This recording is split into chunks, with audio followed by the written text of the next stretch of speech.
Coba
kita lihat yang kemarin tentang siksa orang yang meninggalkan sholat. Ya. Assalamualaikum warahmatullahi wabarakatuh. Nahmadullahi wa nusalli ala rasulillah wa ala alihi wa sahbihi.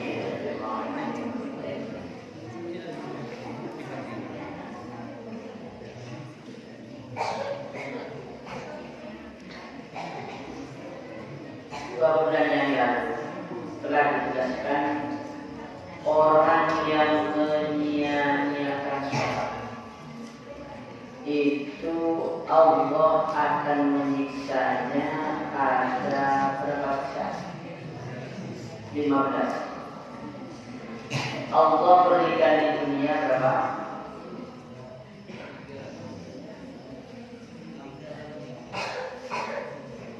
Satu di dunia. Ada 5 siksaan yang Allah berikan waktu di dunia. Satu indal maut dan 3 ketika mati. Ini satu fi qabri dan 3 diberikan di kuburan. Satu indal dan 3 diberikan ketika keluar dari kubur. Jadi ini yang Allah berikan bagi orang yang menyia-nyiakan sholat. Ini kemarin kita lihat dulu. Apa saja yang Allah berikan di dunia?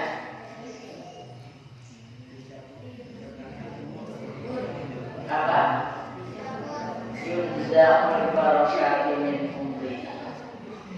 Orang yang suka menyia-nyiakan salat dunia 5. Yang pertama, keberkahan umurnya jauh. Ini orang bukan orang tidak salat ini. Gimana? Menyia-nyiakan salat. Bukan tadi salat, ini menyia-nyiakan salat. Karena yang penting begitu ada reputasi meninggalkan sholat. Karena dia karena apa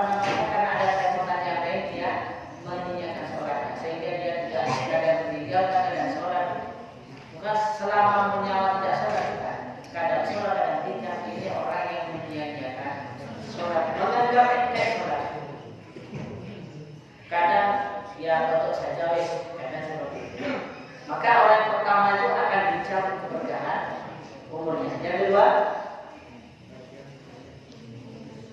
apa? Apa yang kedua? Yamhasi masolihin min wajhihi. Tanda kesolehan dari wajahnya akan dihapus. Orang itu kalau menjaga sholat, cahaya wajah itu ciri-ciri kesolehan, ciri-ciri orang baik itu ada. Kan beda orang yang sholat dengan ahli tariqis sholat, beda. Makanya ciri-ciri kesolehan yang tampak pada wajahnya cerah ceria. Orang yang suka menjaga sholat, orang ahli sholat, orang menjaga sholat, fardu sholatnya dijaga. Walaupun orang tidak tampak, tidak cantik, tapi orang itu menarik. Itu namanya muru'ah, kewibawaan orang ini seperti itu. Jadi orang suka menjaga sholat dicabut, dihapus, bukan dicabut, dihapus. Ya sama saja hilang. Ciri-ciri kesolehan. Sima itu tanda kesolehan, tanda kebaikan dari wajah. Ini yang kedua. Yang ketiga, soalnya ini paling penting, makanya saya ulang dulu. Yang ketiga, kullu amalin ya'maluhu la ya'murullahu alaihi. Setiap amalnya tidak akan diberi pahala oleh Allah. Dan semua amalnya tidak akan diberi pahala. Kalau sholat sudah disia-siakan, maka misalnya dia hajinya itu tertolak. Misalnya bersedekah, sedekahnya juga ditolak. Jadi semua tidak akan jadi pahala kepada Allah. Segera amalnya, kebaikannya tidak akan jadi pahala. Kalau orang itu sudah menyia-nyiakan. Terus, ini yang berapa persen? 3. Semua amalnya tidak jadi pahala. Yang berapa? 4. Apa yang keempat? La yurfa'u lahu du'a'un ila sama. Doanya tidak akan terangkat lagi. Hanya sebatas di dunia saja doanya. Maknanya apa? Wa iroha tidak didengar. Makanya kalau kita doa kita ingin makbul, sebagaimana janji Allah untuk astajib lakum, berdoa kepada aku maka akan terima. Bagaimana ini syaratnya? Kita harus menjaga. Semakin kita semangat dalam amal sholat, maka yang lain nanti mengikuti. Dalam hadis itu dikatakan, awwalu ma yuhasabu bil 'abdi yaumil qiyamah as-shalah. Fa in saluhat sa'iru amali wa in fasada sa'iru amali. Pertama kali yang akan dimintai pertanggungan jawab, yang akan dihisab pada kiamat adalah sholat. Jika baik sholatnya, maka seluruh amal yang baik akan menjadi amal yang baik ikut pada sholatnya. Jika sholatnya sudah buruk, maka amal yang baik akan menjadi sholat yang baik. Sholat seperti apa? Seperti apa? Gimana? Ayo, sholat yang baik sholat seperti apa? Sholat yang bagaimana? Disempurnakan. Maksud disempurnakan?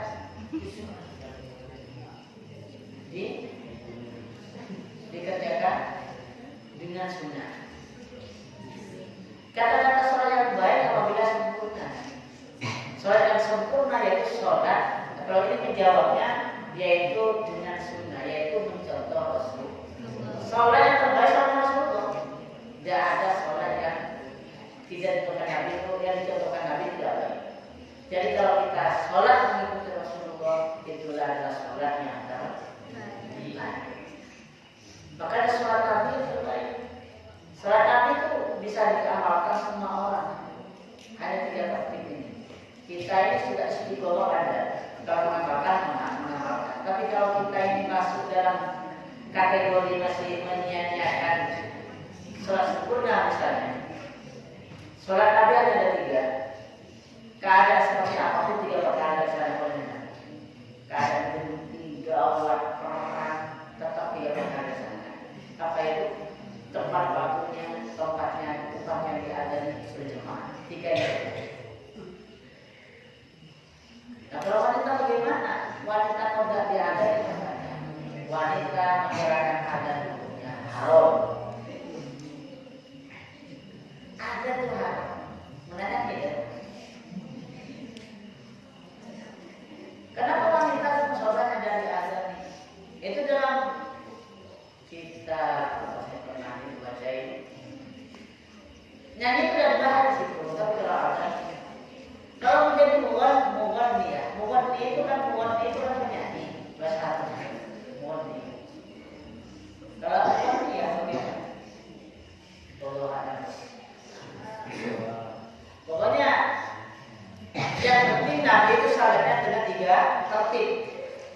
Pertama, tepat waktu. Yang kedua, tempat azan dikumandangkan. Tempatnya di mana azan dikumandangkan. Itu laki-laki dan perempuan tidak itu yang kedua.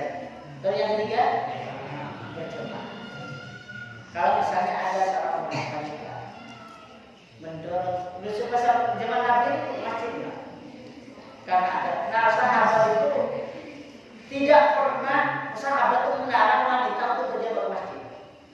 Ada satu sahabat yang pernah melarang, itu sampai tidak disapa karena itu melanggar sunnah. Nabi tidak pernah melarang wanita berjamaah ke masjid. Makanya itu sampai tidak disapa karena itu melanggar sunnah. Karena keadaan sudah berubah, akhirnya wanita banyak di rumah. Tapi wanita yang mengingatkan keluarga laki-laki untuk datang ke masjid, pahalanya sama dengan wanita yang di rumah sendirian itu sama.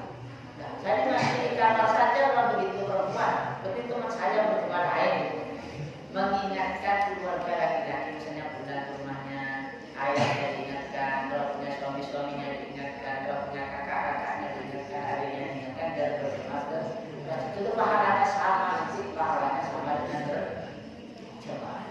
Dan pahalanya dia akan mendapatkan yang tidak ada poin pada juga ada lipat. Barang siapa yang menunjukkan satu kebaikan, maka dia akan mendapatkan pahala yang sama. Beda dengan yang perempuan.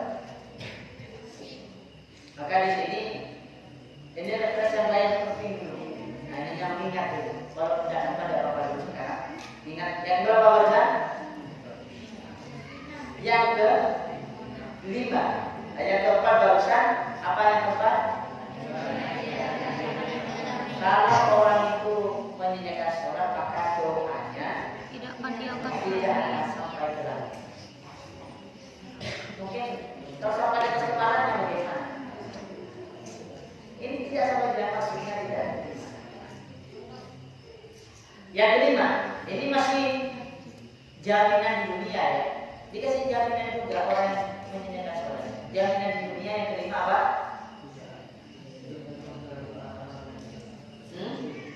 Laisa lahu haqqun fi du'a'is sholihin, tidak dapat bagian doanya orang-orang soleh. Orang-orang soleh kan selalu berdoa dalam sholat, berdoa ihdinas shiratal mustaqim shiratal ladzina an'amta 'alaihim. Itu ya Allah tunjukkanlah kami shiratal mustaqim ke jalan yang lurus. Jalan yang lurus jalan apa? Shiratal ladzina an'amta 'alaihim, jalannya orang-orang telah diberikan. Siapa itu? Minasyuhada as-sholihin. Itu adalah orang-orang itu minan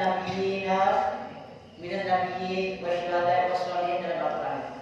Jadi orang-orang soleh seperti itu. Lah orang berdoa dalam sholat, berdoa sendiri, orang-orang mukmin didoakan itu tidak berbahagia. Karena apa dia? Tarikus sholat. Jadi kalau kita selalu menjaga sholat, maka kita selalu mendapat doa orang-orang. Ini jaminannya orang-orang yang soleh. Jadi jaminannya ada 5 bagi orang yang menjaga sholat di dunia. Terus wa amal sibuk indah mau.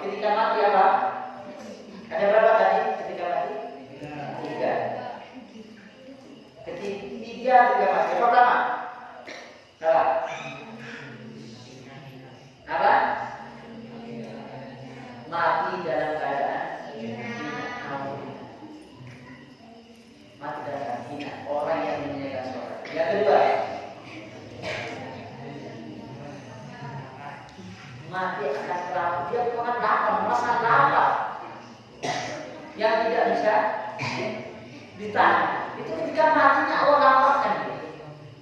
Kalau orang meninggalkan sholat. Yang ketiga, mati dalam keadaan haus. Walaupun seluruh air di Indonesia, lautan dan kemudian tidak akan bisa menyembuhkan haus ini. Kalau dia sudah meninggalkan sholat, maka akan kehausan, mati dalam keadaan kehausan. Ini yang nomor 3. Terus yang siksaan ketika di dalam kubur ada 3. Yang pertama, kuburnya akan disempitkan, tulang rusuknya akan bersinar. Jadi akan dihimpit oleh kuburan. Dihimpit. Jadi kubur itu bukan 1 meter terus tetap seperti itu. Nanti kubur itu akan merapat sampai kalau orang itu menjalankan sholat, apalagi menjalankan sholat ini dengan sholat saja dia akan menghimpit sampai bersinar ke tanah. Nabi mencontohkan kan begini, habis ini dihimpit serangan, bukan orang itu mati, tidak terhimpit oleh tanah. Ini yang pertama, jaminan orang menjalankan sholat ketika dikubur seperti itu. Yang pertama. Yang kedua, yuqadul air kubur, lalu dia terlalu alijam, lailan wala. Orang itu akan berguling-guling dalam api siapa? Allah kirim langsung api di muka pintu dari neraka. Maka sabda Nabi, al-qabru min riyadil jinan, kubur itu adalah aman sebagian daripada taman-taman surga. Al-kufra al-julah min kufar nirah, dari bulan-bulan neraka. Jadi kalau orang sudah meninggalkan sholat, makanan dibuka di neraka Allah SWT, makanan sampai di sana. Orang akan siang dan malam sampai kiamat dia berguling-guling dalam naudzubillah. Ini dalam kubur. Dan yang ketiga, jaminannya apa? Allah akan kirim ular sejauh akal. Yang kukunya itu dari besi. Setiap kuku itu masih yomin, perjalanan 1 hari. Kalau kalian itu berjalan 1 hari sampai di mana biasanya? Berapa kilo? Berapa kilo kalau berjalan kaki 1 hari? Sampai di sini aja lebih 1 hari. Ada misalnya 50 kilo. Kalau jalan kaki, kalau pakai kuda, pakai sepeda motor 1 hari. Sampai di Madura itu hanya berapa jam saja? 3 jam sampai. Pakai sepeda motor. Kalau pakai pesawat, 1 hari. 1 hari itu Mekah saja 10-11 jam. Dan 1 hari kalau 1 jam. Apa sama Afrika sana? Kukunya besi itu akan untuk mematuk orang yang meninggalkan sholat. Itu dia kalau suaranya seperti ini. Itu akan mematuknya. Maka begitu dipukul orang akan tenggelam berapa style? Berapa? 70 hasta. Sab'ina dira'an. 70 hasta. 70 tanah. Berarti 35 meter. Dipukulkan satu kali saja dengan ular itu langsung tenggelam dengan tanah. Tapi kalau bukan langsung hilang, itu menunjukkan Nabi ada Allah patuh dari sampai dia. Makanya ini naudzubillah bagi orang yang menginginkan itu pada ya bil ardi mu'adzaban ila yaumil qiyamah, dia selamanya akan siksa sampai hari kiamat. Ya. Ini jaminan waktu tidak. Nah, jaminan ketika keluar dari kubur. Kapan orang itu keluar dari kubur? Kiamat. Apa waktu kiamat? Ya, ya Musa, apa betul? Nah, setelah kiamat itulah, setelah kiamat terjadi kan semua mati. Malaikat masih ada yang hidup disuruh matikan oleh Allah Ta'ala. Ada beberapa malaikat dimatikan oleh malaikat Israel yang punya. Kalau Israel itu yang sama kakalannya, Israel yang terakhir mencabut nyawanya. Termasuk Allah Ta'ala perintahkan untuk mencabut nyawanya sendiri. Israel. Nah, tidak ada yang hidup setelah itu kecuali Allah. Kullu syai'in halikun illa wajhah. Segala sesuatu akan binasa kepada Allah Subhanahu wa Ta'ala. Maka setelah itu siapa yang berkuasa? Allah Ta'ala sendiri. Dulu Allah yang berkuasa. Sekarang Allah berkuasa. Ya akan datang tetap Allah Subhanahu wa Ta'ala. Tidak ada raja yang mengatakan maha raja dan kecuali Allah.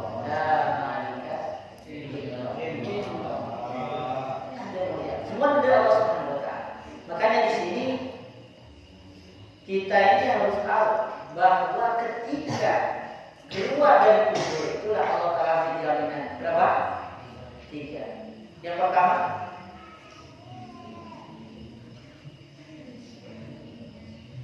apa?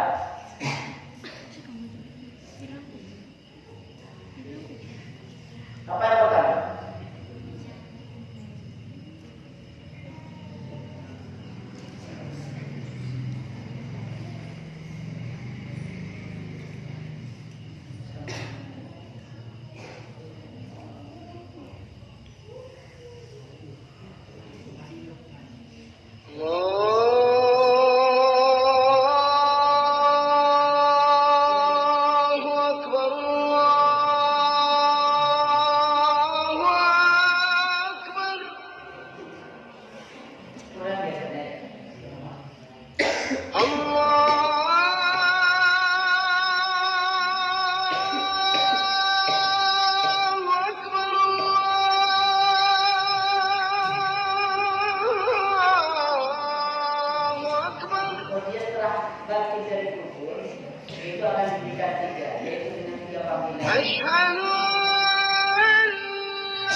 Jangan kita lihat orang itu.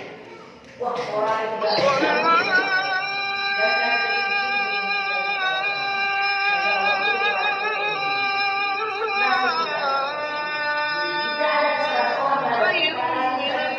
jangan menyalahkan orang, salahkan dirinya hubungan dengan Allah sudah baik. Sehingga Allah Ta'ala bilang